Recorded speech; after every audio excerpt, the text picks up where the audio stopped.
Bienvenue les amis, bienvenue dans cette nouvelle vidéo. Aujourd'hui, dans cette vidéo, je vais vous présenter, je vais vous montrer comment postuler à la bourse du gouvernement roumain. Alors, beaucoup d'entre vous m'ont demandé, m'ont posé la question de comment remplir le site. Ils m'ont demandé de faire une vidéo à propos de cela. Donc, cette vidéo est principalement pour cela, pour ceux qui ne savent pas comment postuler en ligne pour cette bourse. Alors, je ne vais plus perdre du temps à présenter la bourse, etc. Pour ceux qui ne savent pas les conditions d'éligibilité ou les différentes choses qu'on demande de pouvoir postuler à cette bourse, juste aller regarder la vidéo que j'ai faite à propos de cette bourse-ci. On va juste descendre. Voici, bon, en passant, voici quelques petites informations, des petits avantages de la bourse. Les frais de scolarité sont gratuits, donc c'est la bourse qui offre cela durant toute la période d'études là-bas.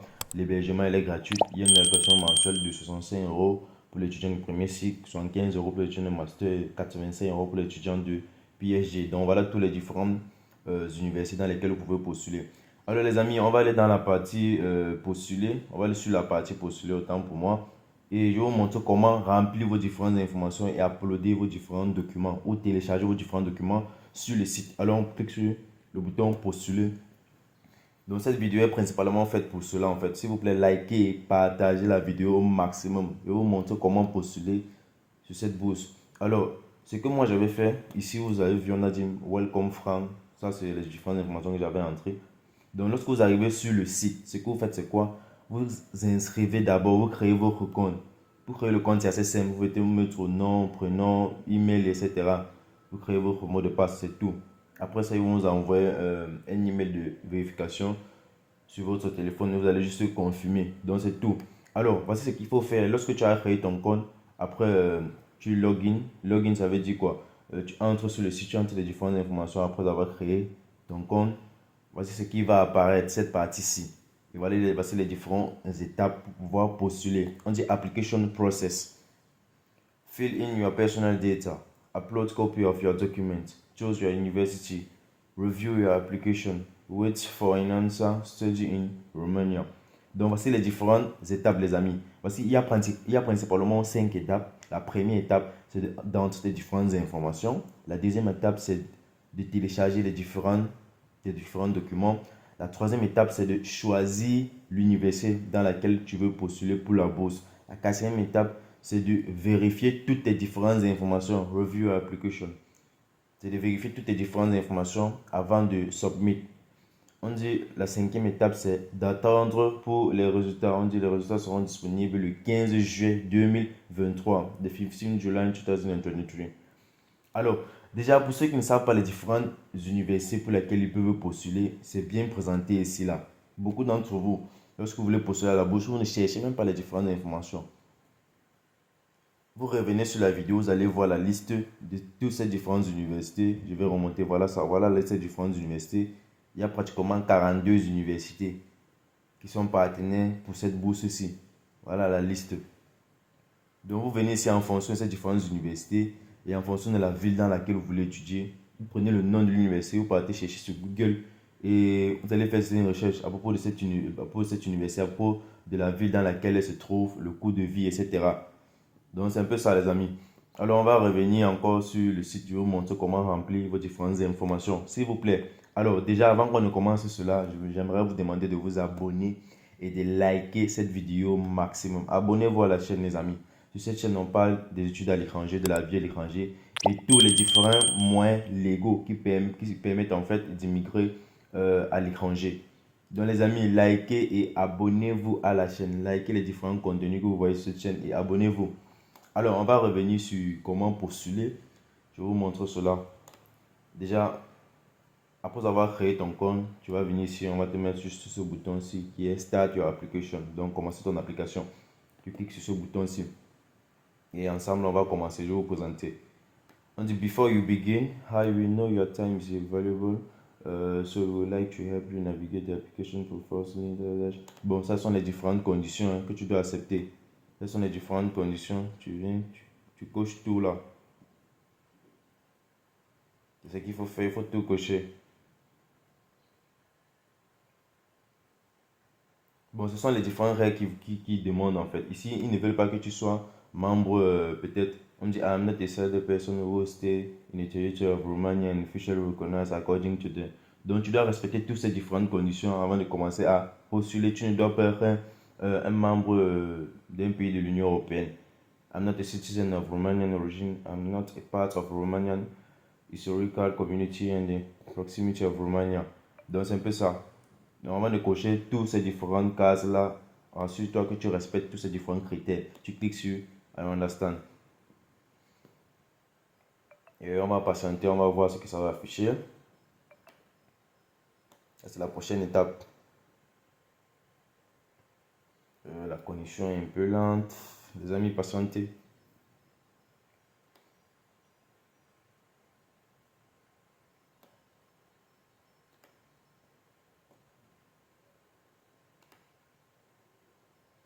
Alors les amis, en attendant, likez et partagez la vidéo s'il vous plaît les amis. Likez et partagez la vidéo. J'ai cliqué sur le bouton, j'attends la connexion un peu lente, je ne sais pas pourquoi. On va juste patienter. Please note that following study domain are not eligible for this scholarship medicine dental. Et ici, ils disent ceci. Pour ceux qui veulent étudier la médecine dentaire et la pharmacie, ils ne peuvent pas postuler. Ils ne donnent pas de bourse d'études dans ces différents domaines-là. Alors, voici la première partie. Ce qu'il faut remplir, c'est quoi? Personal information. Les informations personnelles. Ton nom, ton prénom. Vous voyez ici, là, directement, il y a Franck Tekam. C'est parce que j'ai créé le compte avec ce nom-ci, en fait. Donc, comme prénom, j'avais mis Franck et nom, j'avais mis Tekam. Bon, ici, je ne vais pas mettre mes différentes informations propres à moi, mais parce que je suis en train de vous montrer. Alors, father name, father first name, vous mettez le nom de votre père. Par exemple, on va prendre le même nom qui est là, Roger. Mother first name, on va écrire Marie. Le sexe, male, date of birth, je vais mettre n'importe quelle date là. 10, ça c'est le mois, hein, je ne me trompe pas. Ouais. And 9, et oh, qu'est-ce que je voulais faire là? Ok. Civil stature, si tu es marié, célibataire, tu mets ton statut occupation, if applicable. Si tu es étudiant, tu mets student. Workplace, if applicable. Quand on dit if applicable, ça veut dire si possible, donc c'est pas obligatoire. Donc lorsque vous finissez, vous cliquez sur next step, prochaine étape. Donc c'est un peu ça. Nous sommes maintenant sur la deuxième étape, address and citizenship. Donc vous mettez vos différentes adresses et ici on parle aussi de votre nationalité. Country of birth. Tu dois choisir ton pays. Là je vais prendre Cameroun. Tu dois mettre le pays dans lequel tu es né. On a bien dit country of birth. Donc si tu vis dans un autre pays, ne mets pas le pays là, mets le pays dans lequel tu es né. City of birth, tu mets la ville dans laquelle tu es né. Alors, passport ID, national ID issued by country. Vous mettez en fait le numéro de votre passeport ou encore le numéro de la carte nationale d'identité. J'espère que vous comprenez très bien. If you do not have a valid passport, please fill in the file with the information from your national ID. J'espère que vous comprenez très bien. Alors, on va entrer des numéros comme ça. Je ne sais pas comment les différents ID de vos pays se présentent, mais chez nous au Cameroun, ce sont juste des chiffres en fait. Et ces différents chiffres, ce sont des chiffres que j'ai entrés au hasard. Alors, passeport national ID serial number. Ça, c'est le numéro de série. Oh, ici, on choisit d'abord le pays, s'il vous plaît. Désolé, j'ai fait une erreur. Ici, c'est le pays qui a délivré le passeport ou la carte nationale d'identité. Ici, vous mettez le numéro de série. Et ils n'ont pas très bien précisé ça. On dit passeport issued by country. Yeah, c'est ça. Passport national ID serial number. Ok. Passport national ID date of issue. Donc, la date pour laquelle elle a été produite. Je ne sais pas pour vous, mais mettez sur une date valide. Tout ce que vous devez mettre doit être valide. Donc, vous devez avoir vos différents documents à côté de vous en remplissant vos différentes données sur le site, en fait. Bon, on va mettre l'année dans laquelle elle a été produite, 2020, et l'année dans laquelle elle va expirer. On va prendre 2000. Disons 2026 en fait. Dans 6 ans. Je ne sais pas si dans certains pays, il y a des passeports qui font, il y a des passeports ou des cartes d'identité qui font 6 ans, mais moi j'ai mis comme ça. C'est juste pour vous présenter en fait. Alors, country of residence, c'est où vous vivez présentement. Si par exemple tu es Camerounais et que tu vis dans un pays étranger, donc tu n'es pas au Cameroun, tu peux mettre le pays dans lequel tu vis présentement. Bon, par exemple, si tu vis en France, tu peux écrire France. City of residence, c'est où tu vis, la ville en fait. Tu mets là-bas. On peut de postal address. Ici, il faut mettre une adresse postale. Bon, c'est pas pour certaines personnes en Afrique, je ne sais pas si vous avez des adresses postales, mais il y a des zones en fait où vous avez des adresses postales. Donc, vous pouvez écrire cela en fait. Adresse postale. Moi, je ne retiens pas trop celle où je suis. Moi, je vais mettre un truc comme ça et je vais voir si ça va passer. Ça ne doit pas qu'il va aller vérifier en fait. Citizenship, nationalité, c'est nationalité. Quelle est ta nationalité? Je mets encore Cameroun. Pourquoi je mets Cameroun, je ne comprends pas.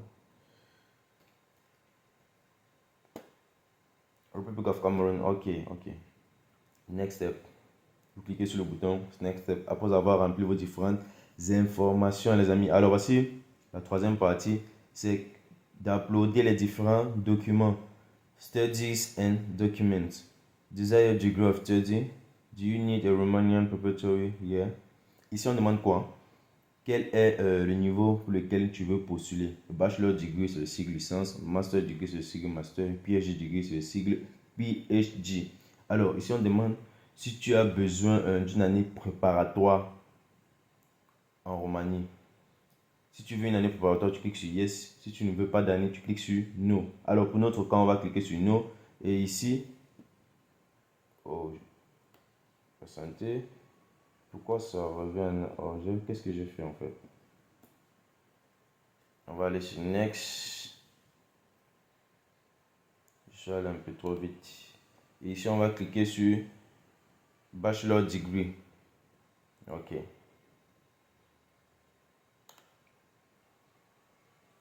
Alors, on se rend compte de ceci en fait. Lorsque tu choisis Bachelor Degree et tu cliques sur No, tu n'as pas besoin d'année préparatoire.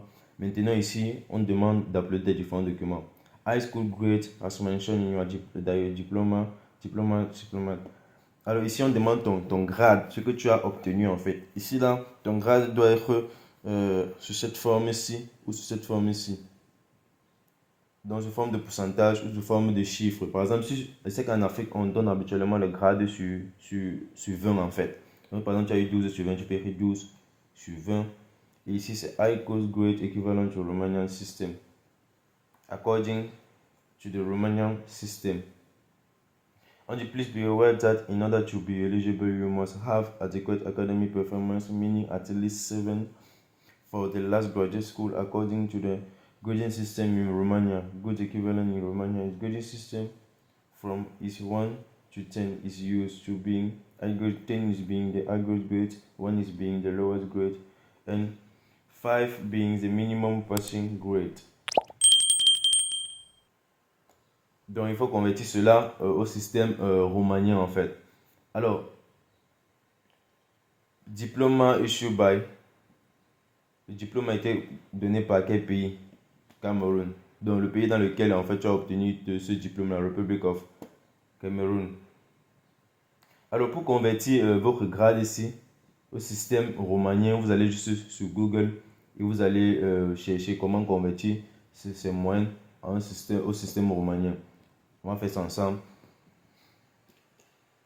How to convert. Habituellement, tout ce que je vous montre là, c'est ce que moi je donne en fait lorsque ces différentes personnes qui veulent postuler me contactent pour un coaching ou pour un accompagnement.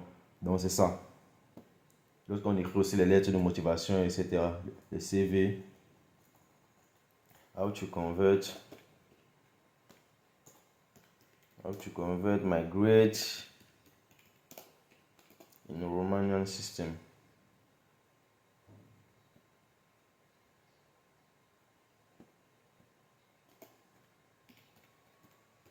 Donc les amis, s'il vous plaît, likez, partagez cette vidéo. S'il vous plaît.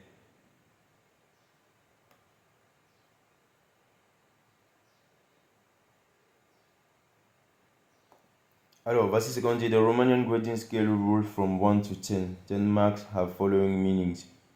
Quand tu as 1 sur 4, c'est F, ça veut dire c'est faible. Quand tu as 5 sur 6, c'est moins. Quand tu as 7, c'est D. Quand tu as 8, c'est C. Quand tu as 9, c'est B. Quand tu as 10, c'est A.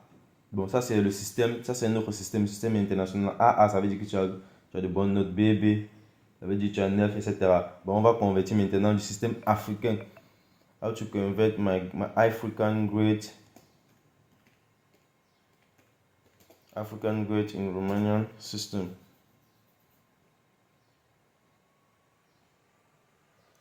Grading system in Romanian.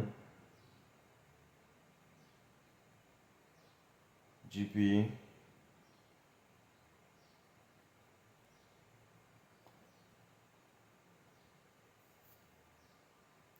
Les amis, likez, partagez la vidéo, s'il vous plaît. Likez, partagez la vidéo.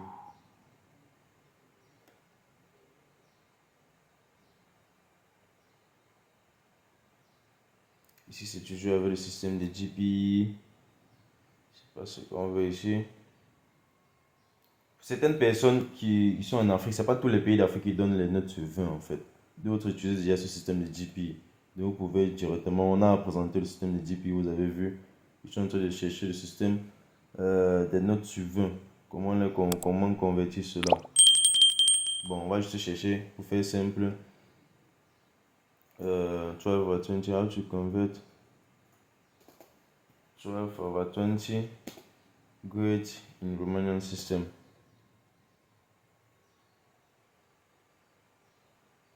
Grading system Romanian scholar. How to convert the Romanian system grading, how to convert the grading system. Alors voilà le système de pourcentage comme je vous expliquais. Lorsque tu as 87%, 100%, ça veut dire A. Et A, c'est 10 en Romanian system. Voilà, c'est juste ça. Lorsque tu as 93 à 96, c'est toujours A. Ainsi de suite. Ici, c'est E+, c'est E simple. Ici, c'est E-. Donc, voilà les différents systèmes, les amis. J'espère que vous avez compris. Donc, faites quelques petites recherches, vous allez voir comment convertir. Alors, on va revenir sur le site. On va revenir sur le site ici. Ça veut dire que ceci, 12 sur 20. 12 sur 20 ici revient à dire qu'on a une note de 7. Donc, on va descendre. Republic of Cameroon.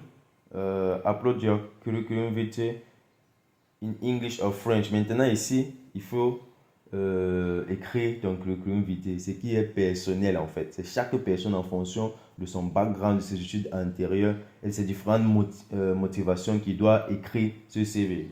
Raison pour laquelle vous pouvez me contacter pour cela. J'écris les différents CV pour vous en fait. Upload Romanian l'English proof.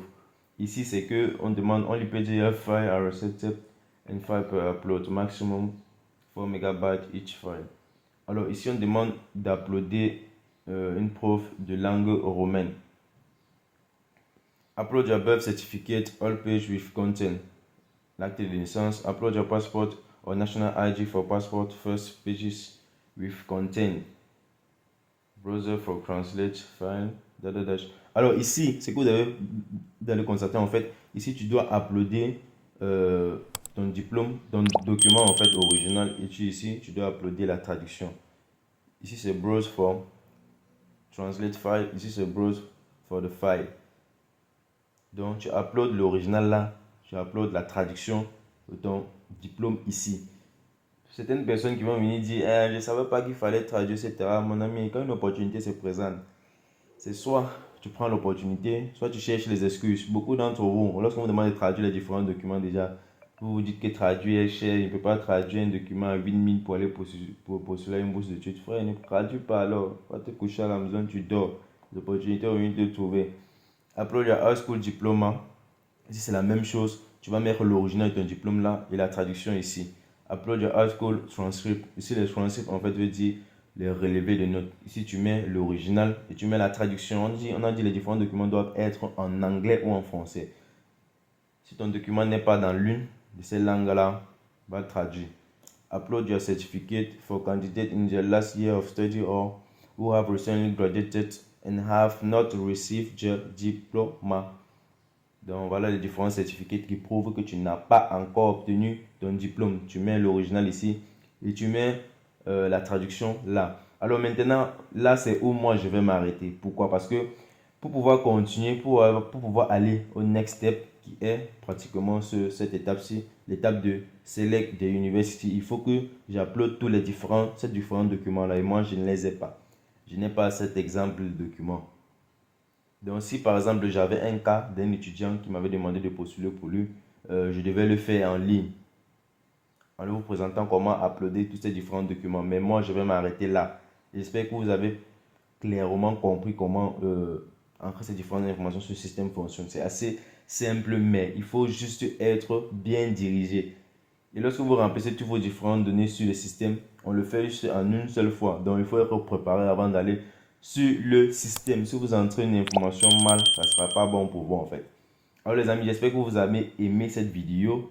J'espère que vous allez la liker, la partager au maximum. Moi, c'est Franck pour la peut-être de la chaîne étudiant en chip du Nord. Profitez aussi de la page Facebook étudiant en chip du Nord. Sur mes différentes raisons, on parle d'études à chip du Nord, chip à l'étranger et tous les différents moyens légaux qui nous permettent d'immigrer à l'étranger. Alors les amis, sur ce, on se donne rendez-vous dans une autre vidéo sur une autre thématique.